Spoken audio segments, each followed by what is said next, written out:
Welcome to the Florida Divorce Podcast, your source for the information you need to successfully get through your divorce and into the next exciting chapter of life. Now, here's your host, Attorney Scott Kalish.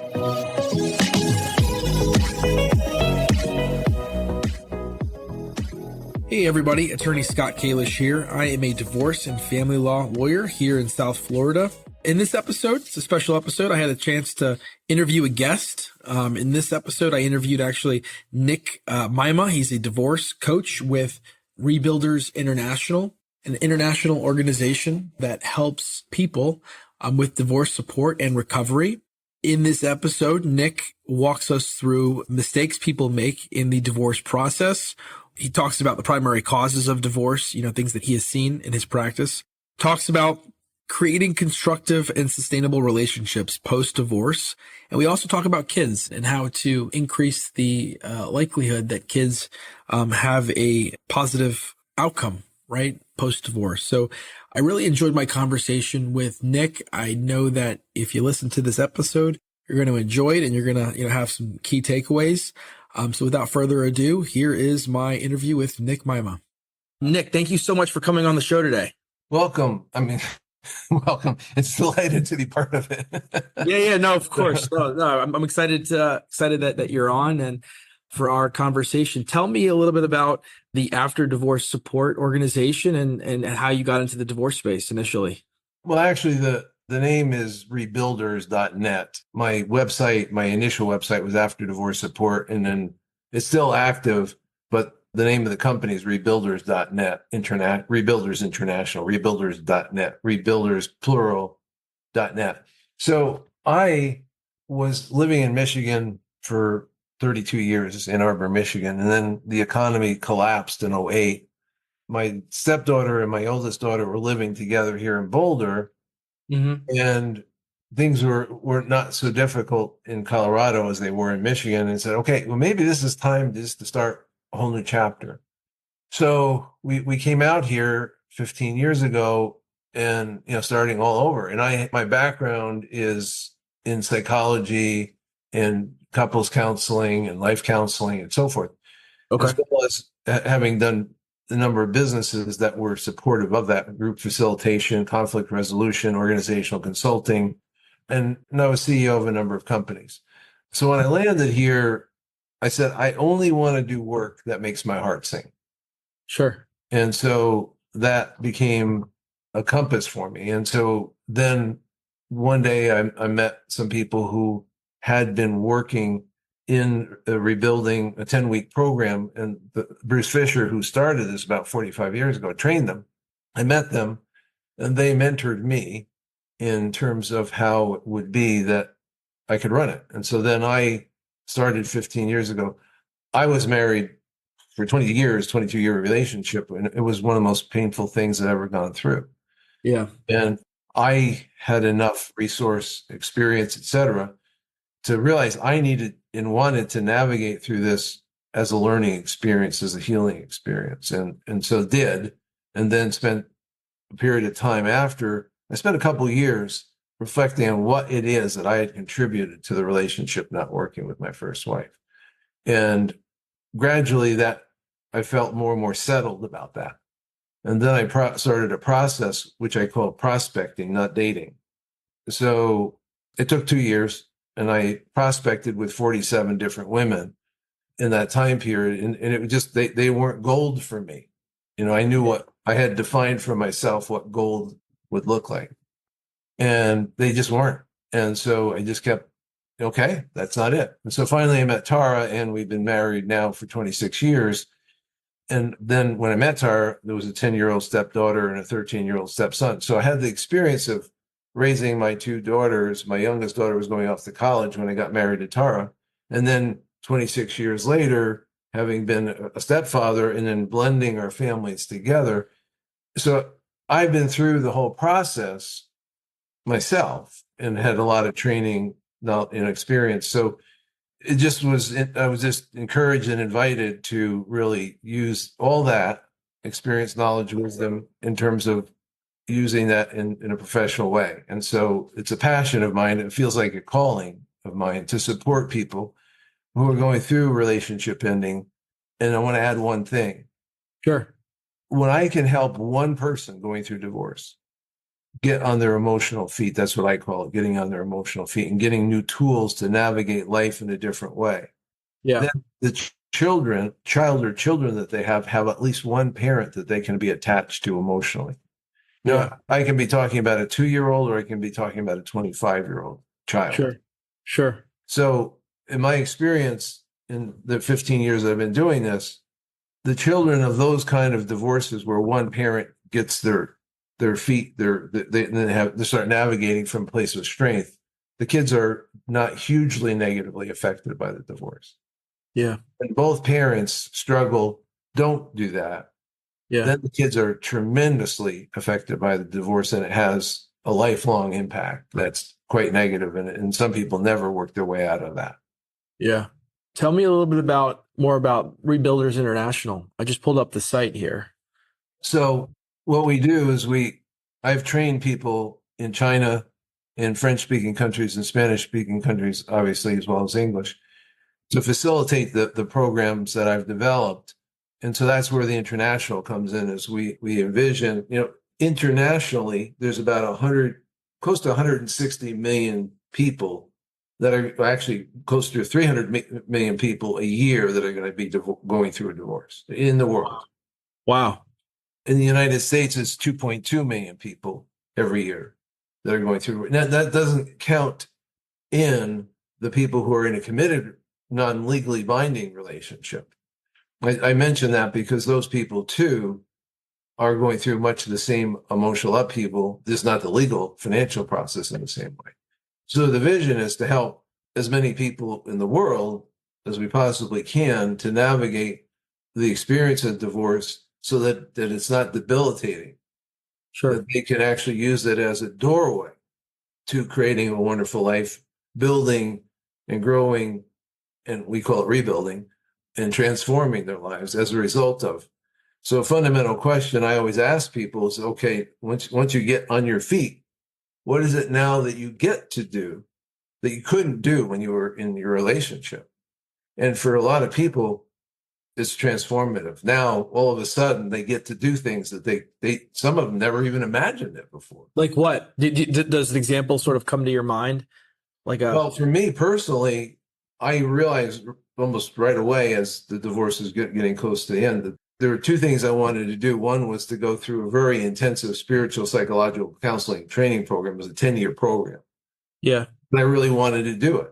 And Yeah. I couldn't have done it if I were married. And then the other was I really wanted to live in a much more of a sense of community than just the siloed. And so I was the founder of a thing called co-housing, which is not commonly known, but it's a condominium development, but everybody has the desire to be in a close-knit neighborhood. Sure. And people that are interested in that can look up cohousing.org and find out. But I really wanted to live in a co-housing community. And so I put a flag up the pole, so to speak. And I ultimately, 4 years after I did that, I was living in it. And it was because of that I met Tara. And so it was something that I really wanted to do. I was passionate about. Started a business doing that. But it was all about people. It was all about connection. It was all about community. It was all about conflict resolution. Sure. So now coming here after that, it was just in a way an extension of what I've been doing. But that was it for me, what I really wanted to do, and I couldn't have done it otherwise. And so I know some people have started businesses. Some people have gone to college and gotten a degree in something. Some people have. I have one client, when I first started working with him, the first session he was telling me that the counselor or therapist they'd been seeing and his ex-wife were telling him he should give up music and focus on his business. And there was, sometimes I rely on intuition. I said, really, I don't think that's what you should do. Yeah. And today, he has his own studio. He's a producer. Musicians come into his studio and he produces music. That's awesome. Not everybody does that, but what are you passionate about? For many, many people, they don't even know. Yeah. Because the marriage was so we get so enmeshed and entangled in the relationship. We're constantly struggling with each other. And so much energy get used. And because we're so dissatisfied, we start numbing more and we deaden ourselves. So passion is the opposite of being dead.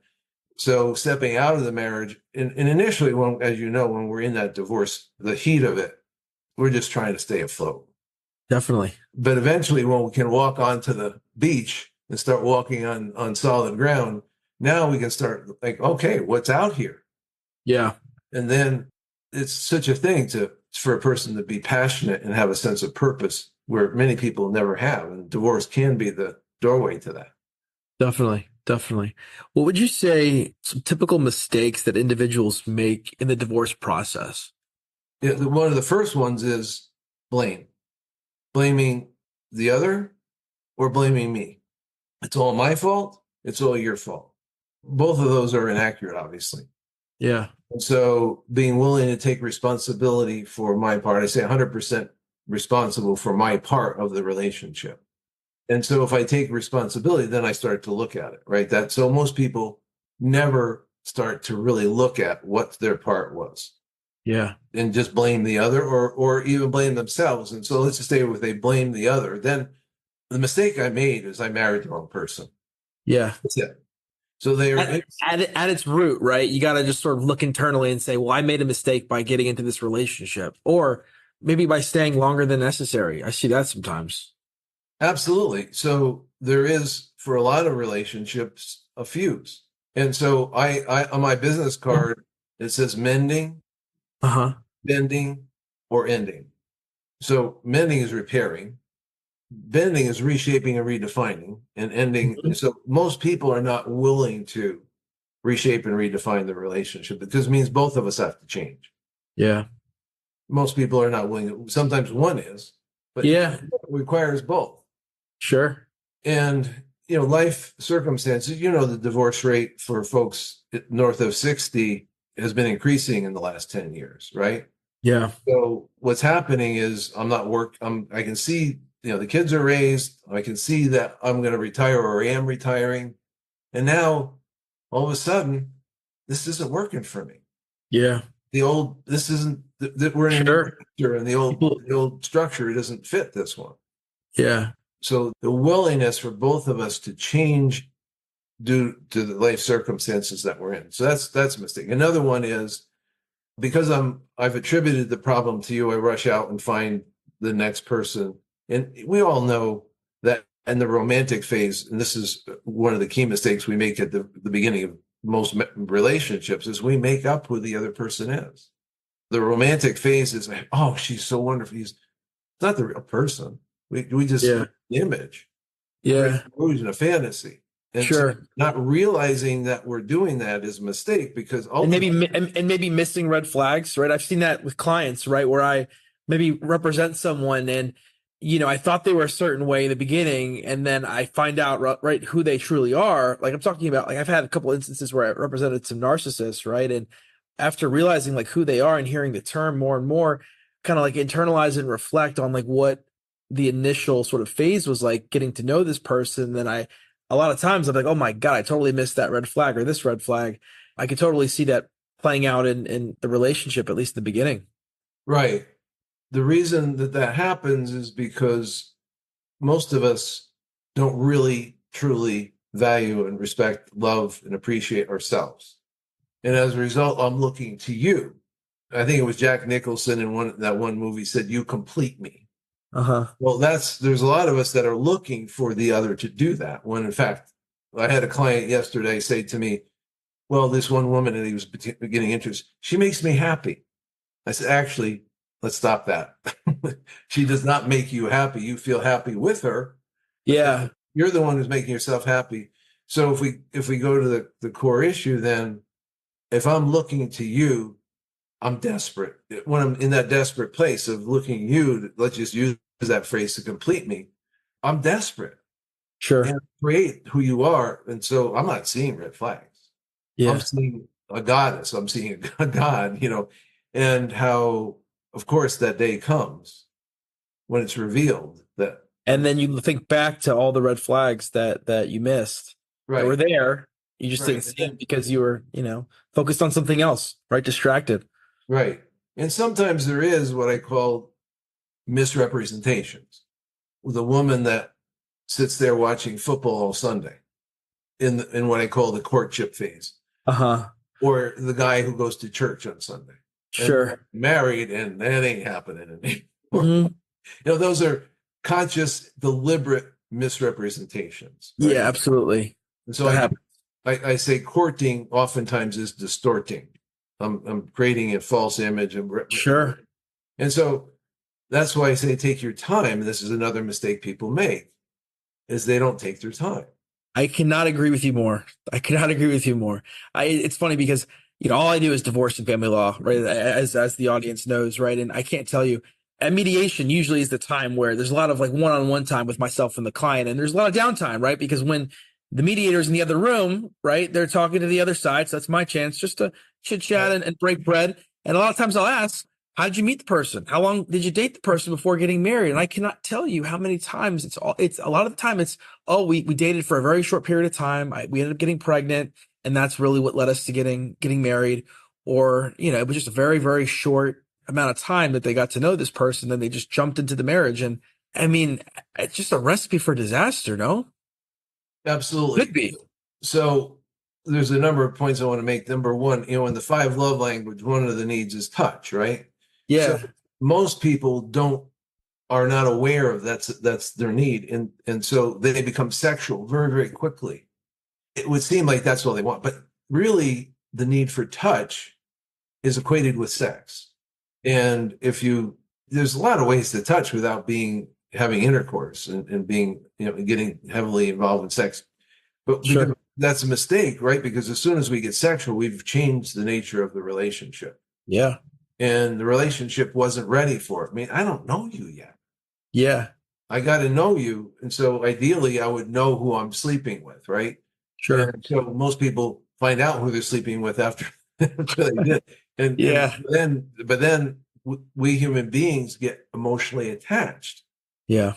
And that happens oftentimes with sexuality. There's a way that we're wired for attachment, but it's not with somebody I ought to be attached to, right? Yeah. Because there's not a fit there.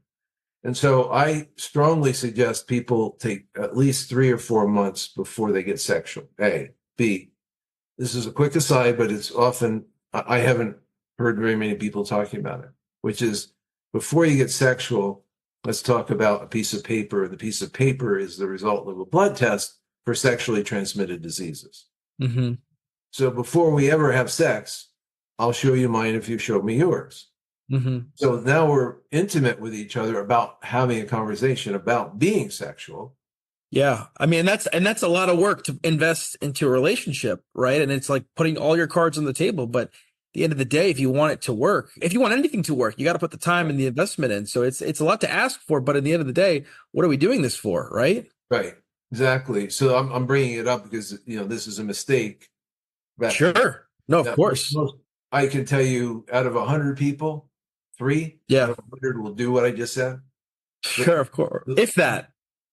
And so I can't tell, I've been doing this a long time.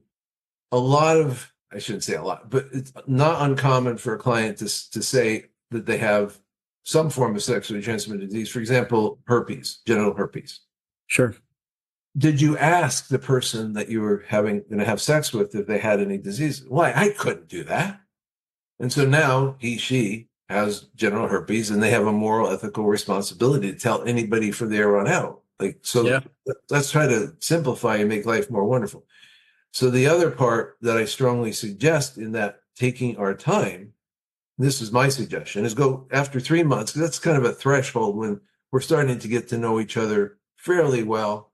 We have a sense of that this could be a fit. I tell them to go camping. Why? Because when you go camping, there's all kinds of things happening, all kinds of decisions to be made. You're not going to sleep really well. Pretty clear that there's going to be some conflict. Mm-hmm. How did you deal with that? And yeah, in that honeymoon, that initial phase, we're trying to be very careful. Yeah. And so we don't have a lot of conflict. But conflict's predictable, normal. How do you deal with it? Sure. So that's a mistake that most people make. They get into a relationship and then find out that they don't deal well with conflict. Yeah, no, so that's a great point. Put yourself in a position to where there's going to be conflict to make sure that you're able to be compatible during those hard times, those difficult times. Right. It's an So interesting idea. yeah. I So like finding that. that out sooner, that's a mistake that most people make. And, Yeah. and so another mistake people make is not having a consciousness that I have an inner child. In psychology, we've come to understand that we all have an inner child. Now, for some people, that's an abstract idea. That is a bit abstract. But from the time we were little people, there were parts of us that didn't get attended to, that we couldn't really relate to. Life went on, but there's a wounded child inside of all of us.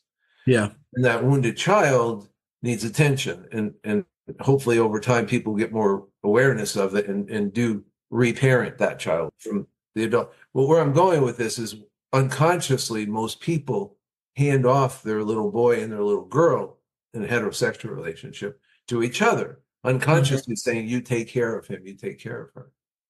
Can't do it. So Yeah. that's a mistake. So I'm expecting you to do something that you couldn't possibly do. And then when you don't do it, I want to blame you. This is all, for the most part, unconscious, but it plays out in almost every single relationship that I've ever Sure. been part of. Sure. Sure. Interesting. What would you say, in your experience, what do you think is the most or some of the frequent causes of divorce? Some things that you've seen.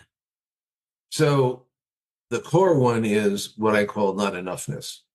And I don't know very many people who can look into the mirror and really say, you're really a gorgeous, wonderful human being. Sure.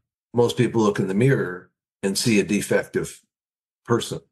And so if I'm that, I can't create from something that I'm not. And so I can't give Yeah. you what I don't have. And so by extension, I don't love myself.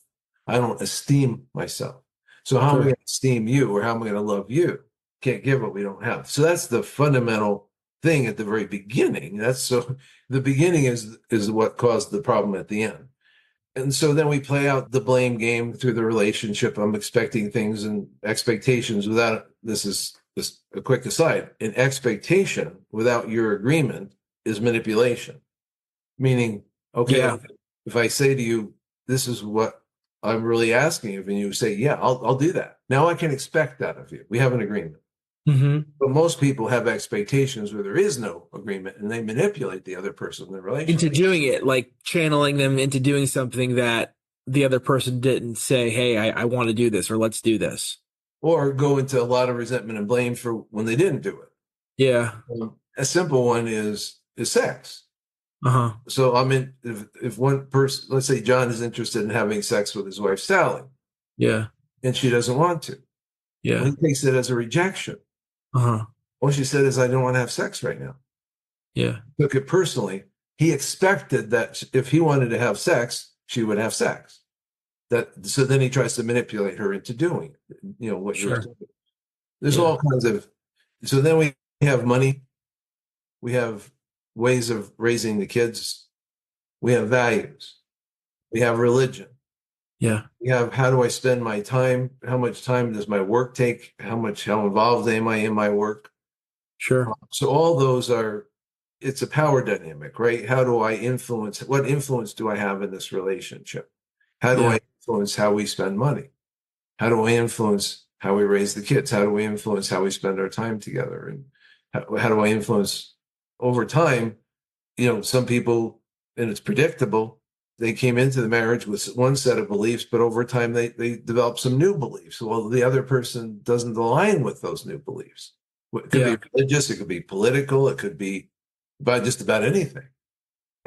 Before I came on this call, I was dealing with a client who was wrestling with the fact that his spouse wanted to get involved in polyamory, which, for people in your listeners don't know, that's polyamory is when I can have other lovers and I'm still married.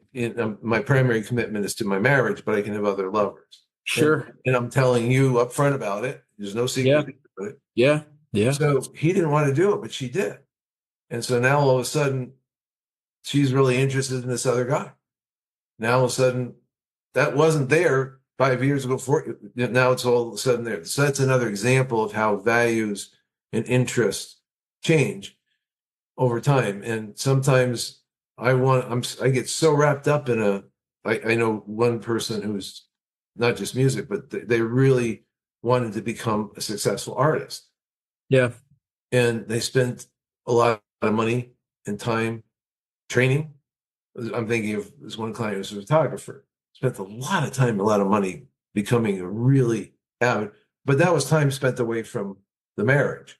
Yeah. And then now she does a lot of weddings. Yeah. Time spent away from the marriage. Sure. The marriage didn't hold that 5 years ago. Yeah. And I'm not sure it can anymore because his needs are not being met. Hers for her passion about her profession, but the relationship now has been left behind in a lot of ways. So Yeah. those are some examples. I could use a lot more, but those are some examples. One more would be anger. Anger is the most misunderstood emotion in my experience. Most people think of anger as a primary emotion. I'm angry. Mhm. Sure. When in reality it's a secondary emotion. Underneath the anger are other feelings, and underneath that is one or more unmet needs. But what people do is they just focus on the anger. And almost always, I'm angry at you Sure. because you did or did not do, right?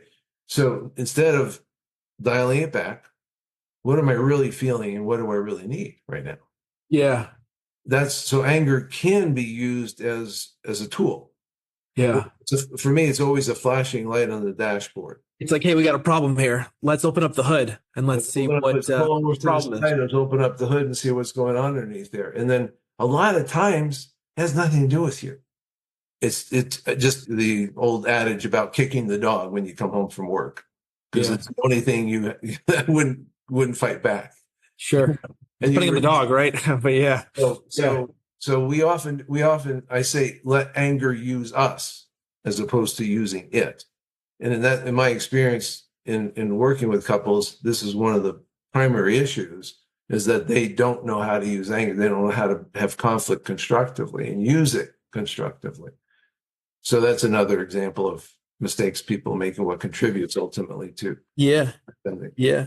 What would you say? What are the elements that enable us to change and then be able to create constructively sustainable relationships? So obviously, moving on from your current relationship, going through a divorce, what would you say? What advice would you give people that are looking to rebuild and have a sustainable relationship?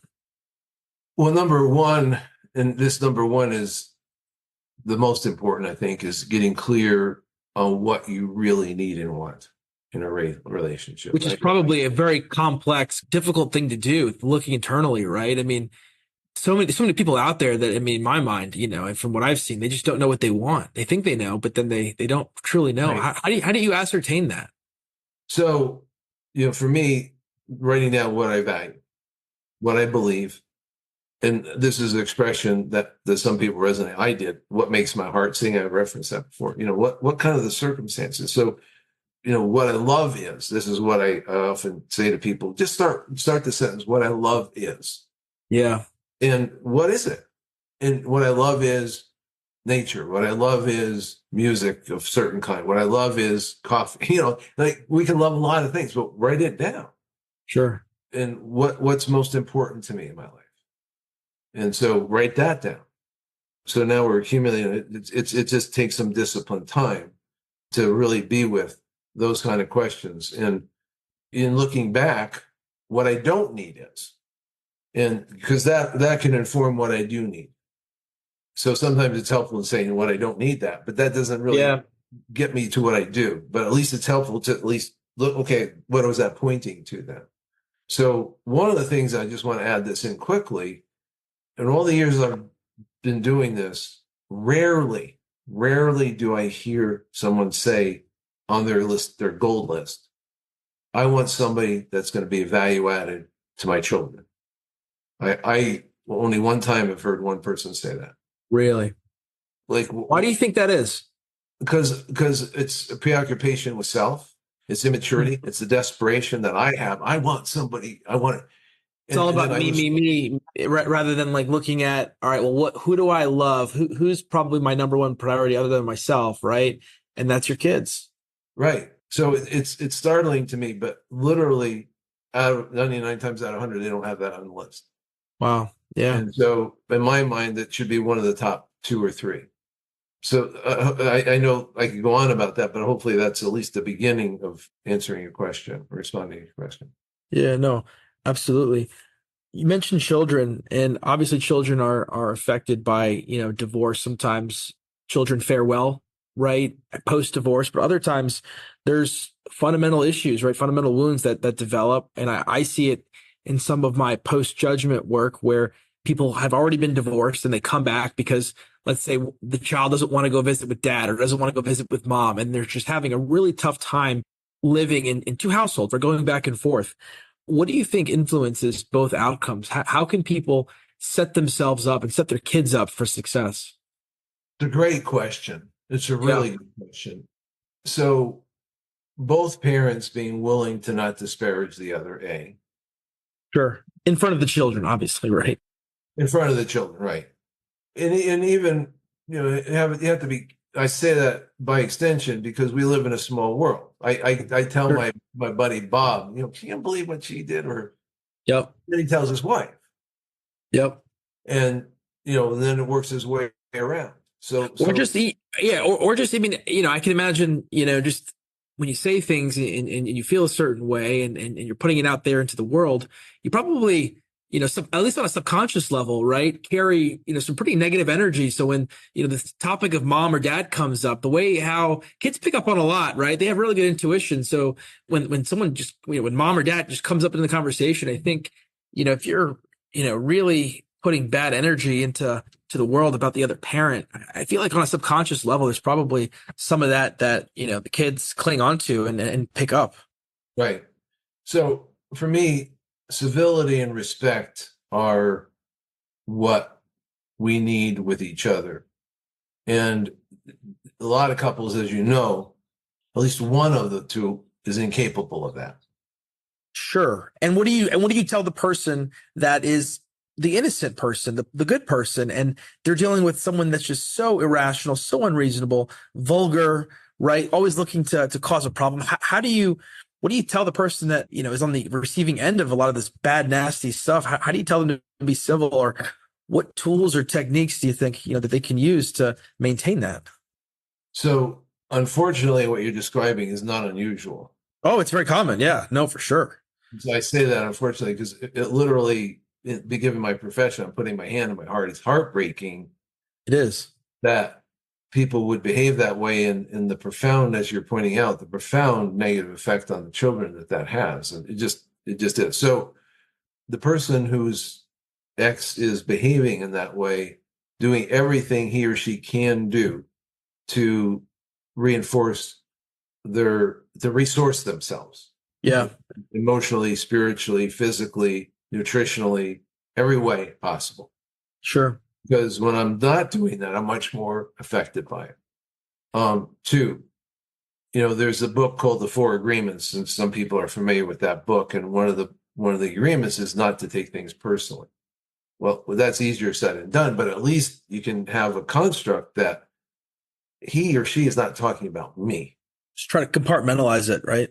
Compartmentalize it, but realize that what's coming at me is not, it's affecting me, but it's not really directed at me. It's reflecting the disturbance inside of my house. They're so messed up that this is all they can do. They can't control themselves, and it's really a problem on their end. It's not really me. Exactly. Yeah, And so, as you know, sometimes they have to resort to using the portal or whatever in whatever state they're in to sure. communicate, not via phone, not via email, not via text, but the portal, because that's the only way they can communicate. And where in some situations that's supervised, or at least somebody's watching to see how those communications are going. Sometimes that's Sure. necessary. And so a lot of times I hear this all the time at the front end. I'm hoping to be friends with them, my ex. Yeah. That doesn't happen very often. That we're No. really friends, right? And Every once in a while I hear about it. Every once in a while, but no, it's usually the exception to the rule. so the reason I'm bringing that up is sometimes people tolerate negative behavior from their ex with the hopes that if they can just tolerate it, then we can become friends. Sure. when really what they're doing is setting it up to get more criticism or judgment or abuse, whatever. So Sure. that's a challenging thing. So to be able to, when the kids come home and say, dad or mom, whatever, said this about you or saying this, it's really freaking hard to, for the kids. As an aside, you mentioned this a minute ago, it's hard for the kids to go back and forth. Yeah. The nesting idea where we take turns coming in to the house, the kids stay in one home and the parents rotate in and out. Well, that's two parents that can work together. And Again, the exception to the rule. I've been doing this for a while now, and I really only have heard that people successfully doing that for a period of time, a couple times. it's Which it's a shame because it's a great idea. It's a great idea, and it wouldn't be that. It'd be the same amount of money that it would be just to live in two separate households, right? Because it's like you got to get two places anyways. right. Why not? And you know what? I think that's a particularly good solution for people. I talk to people every once in a while in my personal life, like friends of friends that have divorce issues and are contemplating divorce, and sometimes I hear, I just want to wait until the kids turn 18 and then we want to separate. But like that nesting alternative is such a good idea for people in that boat. Like they don't want to disrupt the children's lives, so why not keep the kids where they are and rent an apartment and just both of you rotate in and out of the marital home until the kids are 18 and then sell the house and be done. It's a good solution.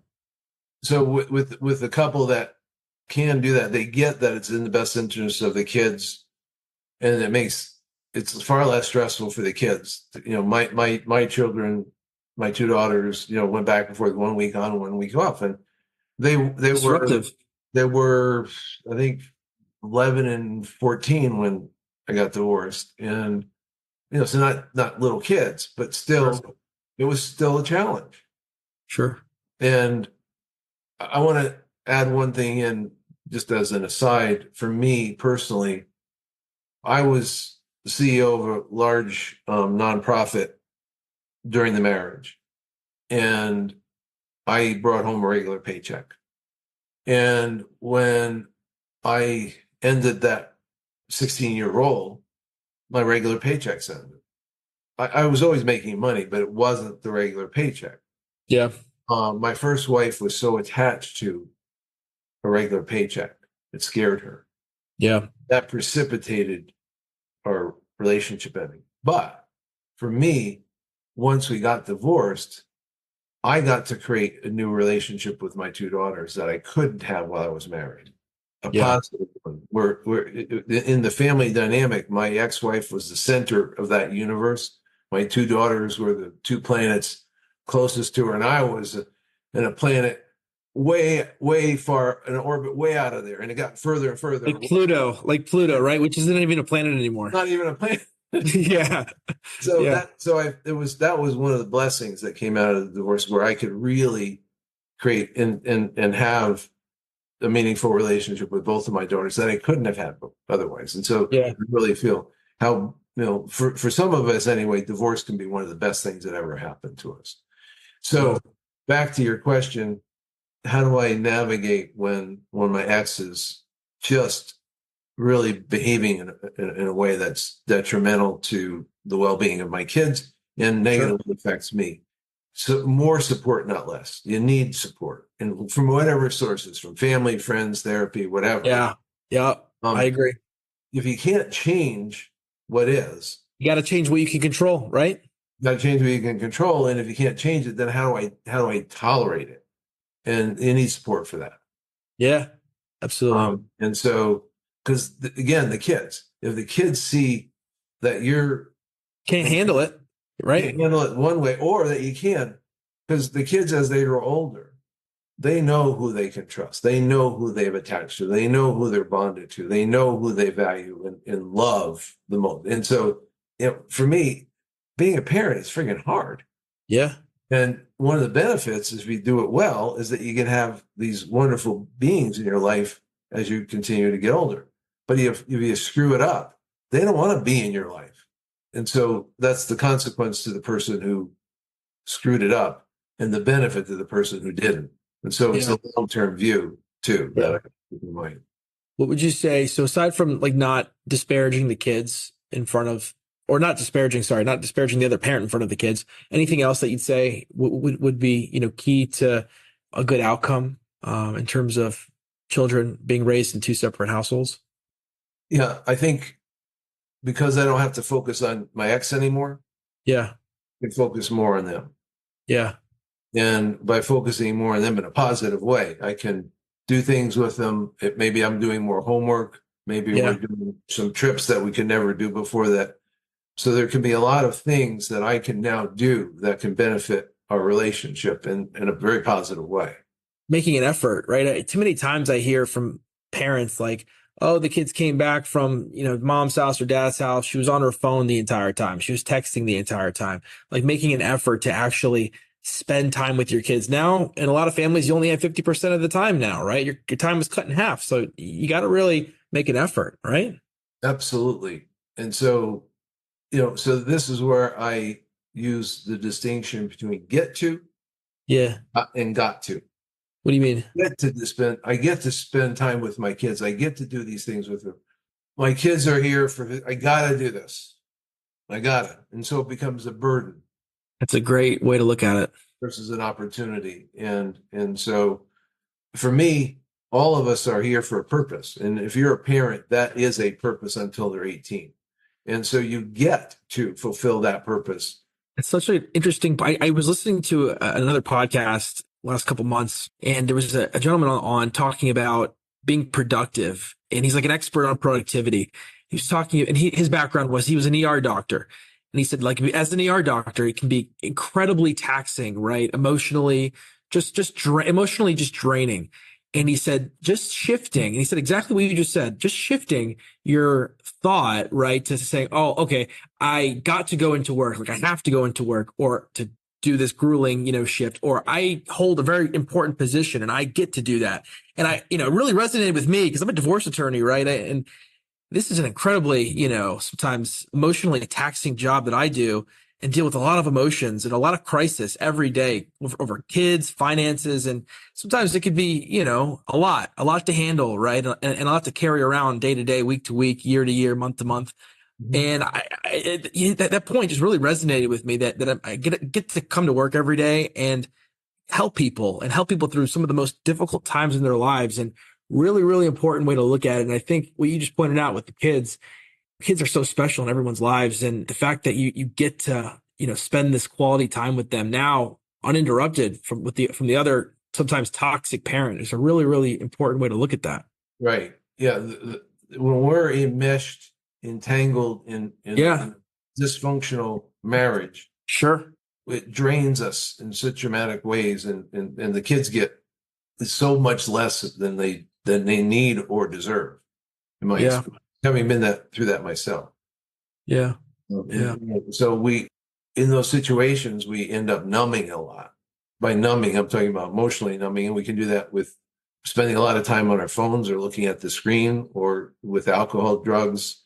Yeah. Well, any addiction is a form of trying to numb the pain.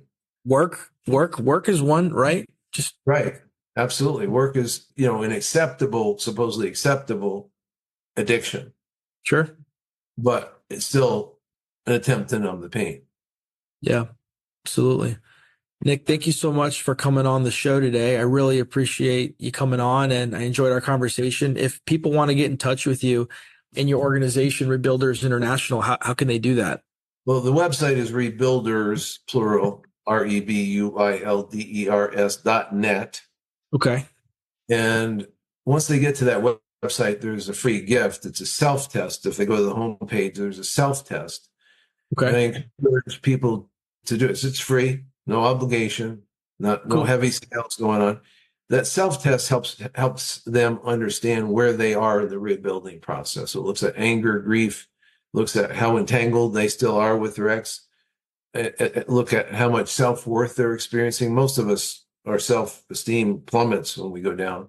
So we have all these emotions. So it's a simple metric to see, okay, when I take the test and I find out, for example, that there's a lot of anger, well, that gives me something to focus on. Yeah. And so most people don't do therapy, and therapy in and of itself isn't that helpful for a lot of people, but at least there's something to focus on then in therapy. Like, Yeah.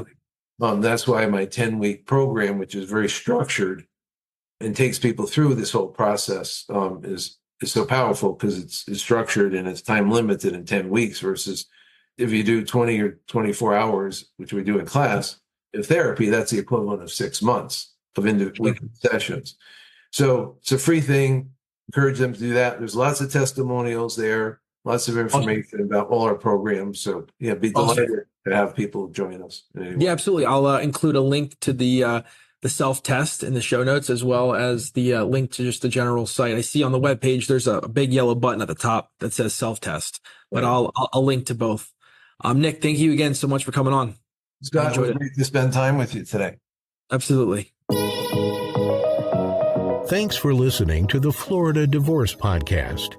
To learn the 10 secrets behind every successful divorce, visit floridadivorcepodcast.com. If you'd like Scott's help in your divorce case, go to kjlawfla.com.